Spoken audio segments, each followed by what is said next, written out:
Okay, take two. Sorry, dog interrupted me. Had to restart. Um, I'm gonna go over the three problems we did yesterday. Most of you are doing okay.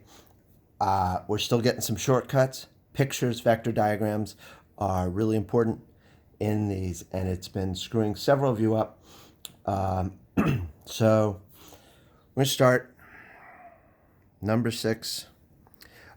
We have somebody pushing a shopping cart. And so we need to draw a shopping cart.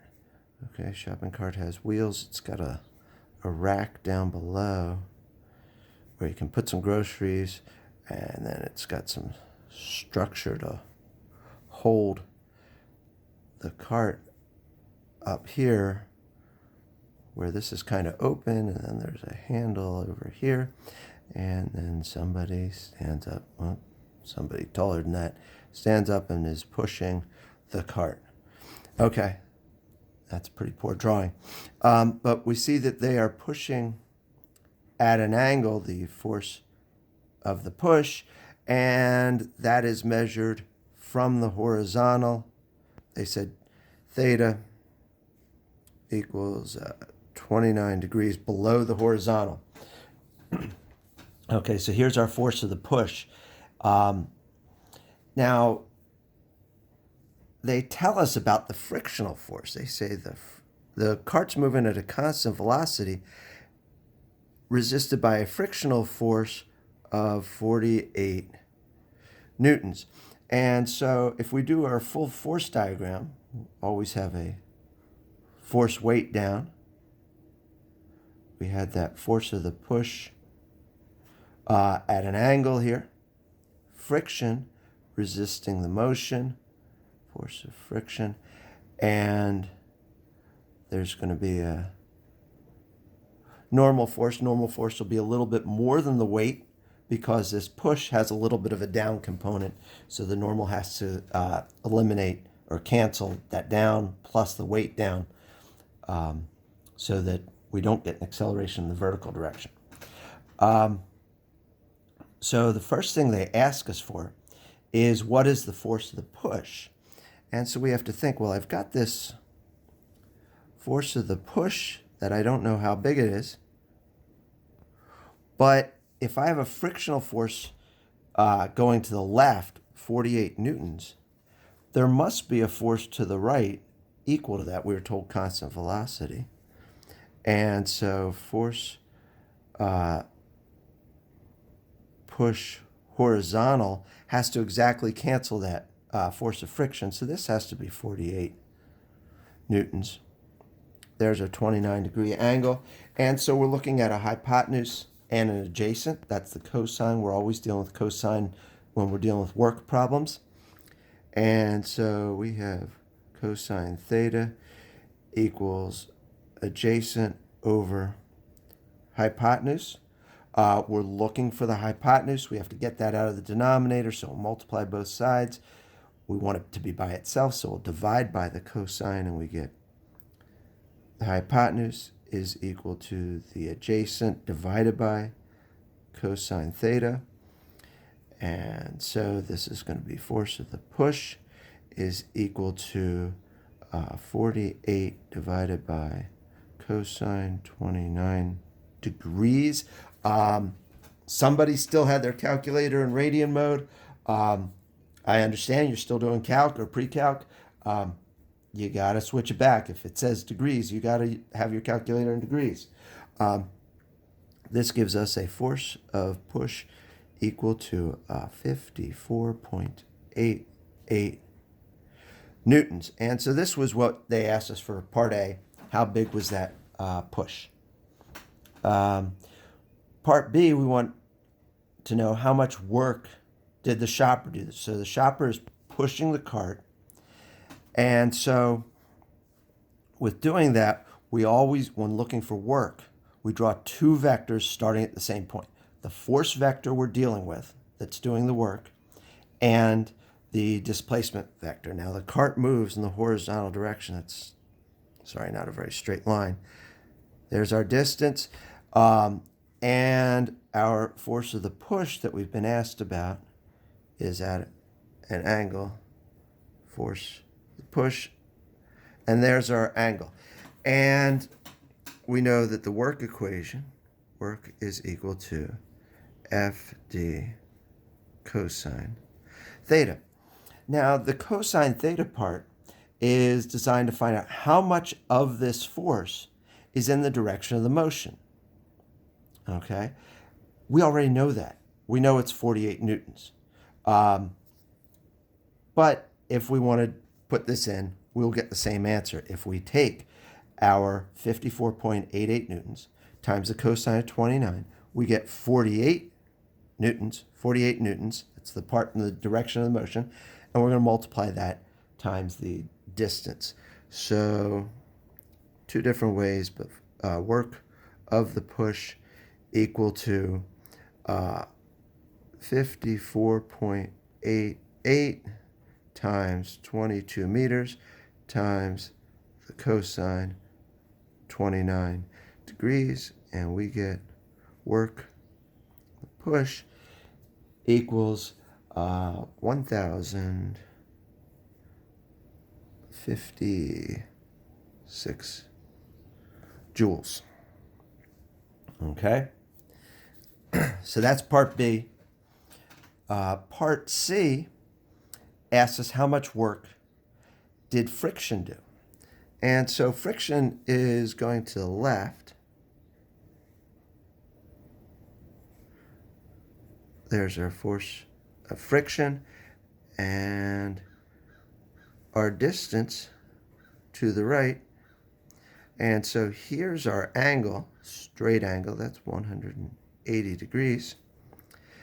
And so work done by friction is equal to FD cosine theta. And friction was 48 newtons times 22 meters times the cosine of 180 degrees. Now, cosine of 180 is -1. And so when I multiply these out, it just makes the product of these negative. Okay? Well, remember the cosine of 29 times 54.88 gets us 48. So it's still 48 times 22. So we get the same magnitude, but this time it's going to be negative because the friction is taking the energy. When we put energy into a system, in this case, we'd expect the cart to go faster and faster. Well, it's not going faster and faster. And so that means that the friction is turning some of that, what could be kinetic energy, into heat. And so it does, in the 22 meters, negative 1,056 joules. Okay? If there was no friction, after we did this much work, or the shopper did that much work, we would have this much kinetic energy. But because there is friction, we haven't gained any kinetic energy, and so it must have turned into heat. So that's part C. Part D, we're looking at the work done by gravity. It's not looking very equals. Sorry, I have to have my paper turned a little sideways for the camera to have it straight. And so this is going to be the force G times the distance times the cosine of the angle. And so FG, or force, or FW, what we usually called it, is equal to mg. So FG equals FW equals mg. And that was 16 kilograms times 9.8. And so FW, FG, whichever, is equal to 156.8 newtons. And so now we draw the vector diagram. We still have that same horizontal distance. The cart only goes one direction. That's our D. The force is downward. This is our FW. And there's our theta, and that's 90 degrees. And so work done by gravity equals FD cosine theta. And so that's 156.8. I'm going to slide that up. I'm not sure you can see it. 156.8 times 22 meters times cosine of 90. Cosine of 90 is 0. The whole thing cancels. Work done by G equals 0 joules. Okay? So that's it for number 6. I had 4 parts, so I want to make, I had 3 different parts where I was asked for work. So there's for part A, part B, part B, C, and D.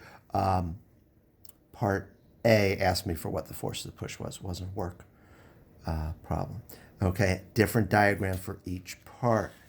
Okay, number 8, we have somebody pulling a toboggan. That's 8. Toboggan has a curled up front, and they're pulling on a rope. And so we have a force of a pull, also FP, and P. That's at, I believe that was 25 degrees, sorry. 25 degrees above the horizontal. 35 meters, right. So we're going to make our our vector diagram. We have our force of our pull was equal to 94 newtons. Our distance was equal to 35 meters. And there's our angle drawn when we start both vectors at the same point. And so work from the pull is equal to FD cosine theta. It's 94 times 35 cosine 25. And so the work, the pull, is equal to 2,981.75 joules. So that was part A. Part B says, what happens if we apply the same force in the horizontal direction? And so we're going to apply a F equals 94 newtons horizontal, and we're going to have, starting at the same point, D equals 35 meters. Well, they're on the same line, which means my angle is 0 degrees this time. And so work of the pull for part B, still FD cosine theta, it's 94 times 35 times cosine of 0. Cosine of 0 is 1. Okay, cosine of 25 is less than 1. And so we end up with slightly more work because all of the forces in the direction of the motion, work of the pull, is going to be equal to 3,290 joules. Okay? That's our most efficient situation when all of the force is in the direction of the motion. Okay? In our previous problem, some of the push was downward. That just makes the normal force bigger, and it's maybe going to increase friction. So it's a bit of a waste. If we have all of our force in the direction of the motion, it's more efficient. On the other hand, if you're trying to pull exactly horizontally, it's very awkward. And so sometimes we can't pull at exactly parallel to the motion. So last problem, number 10. we have a box and somebody is pushing on the box. And so our force diagram, on Earth, we always have a force weight or force due to gravity, whichever one we'll look at. Force push, force friction, and a normal force. And they ask us what is the work done by each of these forces. And so we're told that the force of the push was 160 newtons. And so we have a horizontal push and a horizontal displacement. D equals 7 meters. And so when we draw those vectors for the first one, they didn't tell us in order. Force of the push and my distance. Those two vectors right on top of each other means our angle is 0. And so work done by the push is going to be equal to force 160, distance 7 times the cosine of 0 degrees. And so it's just 160 times 7. And so the work push is equal to, looking for, there it is, 1,120 joules. They didn't give us an order. They said the 4 forces acting. Friction, I'm going to do next. I'll do the 2 horizontals and the 2 verticals. And so to find the work done by friction, I need to find the force of friction. Force of friction equals mu times the normal force. Now my normal force is equal to my weight here. And so this is equal to mg. And I hope that's in the picture here. And so that's 55 kilograms times 9.8 newtons per kilogram.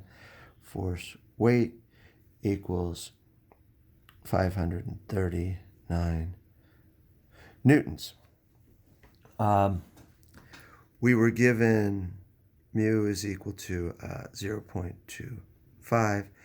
And so force friction is equal to 0.25 times 539. And so our force of friction turns out to be a little less than the force of the push, which means there's going to be an acceleration. 134.75 newtons. We're asked for the work done by friction. Work done by friction equals FD cosine theta. Well, in this case, my friction, force of friction going to the left, and my distance going to the right, I've got 180 degrees. And so my force, 134.75 times 7 times cosine 180. Remember, cosine 180 is -1. So the friction is turning some of what could have been kinetic energy into heat. And, work done by friction equals negative 943.25 joules. That's how much heat would be generated as this crate was sliding across the ground. The difference between the work we put in and the work friction turned to heat would be how much kinetic energy we gained in this situation, which we could do, but it was not part of the problem. Now we need to deal with the vertical situations. We know how big those forces are because we calculated force weight earlier. And so if we deal with weight, since we just said that, we've got a force weight down, whoops, and a distance horizontally. Our angle here is 90 degrees. And so work done by gravity equals FD cosine theta, and that's 539 times 7 times the cosine of 90. Cosine of 90 is 0. 0 times that is 0. So the work done by gravity equals 0 joules. Same thing is true for our normal force. Work done by the normal force, we've got an upward force and a horizontal distance. Still have 90 degrees, still going to be 0 joules. These aren't normal. This is the very early ones. They want you to take a look at everything. But key is, if you're perpendicular, not all of you, none of the force you apply is resulting in a change in energy. If we're at least partially in the direction of the motion, we're going to get some change in energy. Sometimes the change in energy is just that chemical potential energy from our body is becoming heat due to friction. In this case, some of it became heat from friction. The difference, which looks like about 180 joules, would have become kinetic energy. Okay. So that's it for this one. I think I'm going to give you a nice energy problem. It's been a test problem for years. I don't think we have time to really review stuff enough, but I would like you to really put in some real energy, really good pictures. No work on this problem, but energy, conservation of energy. Okay?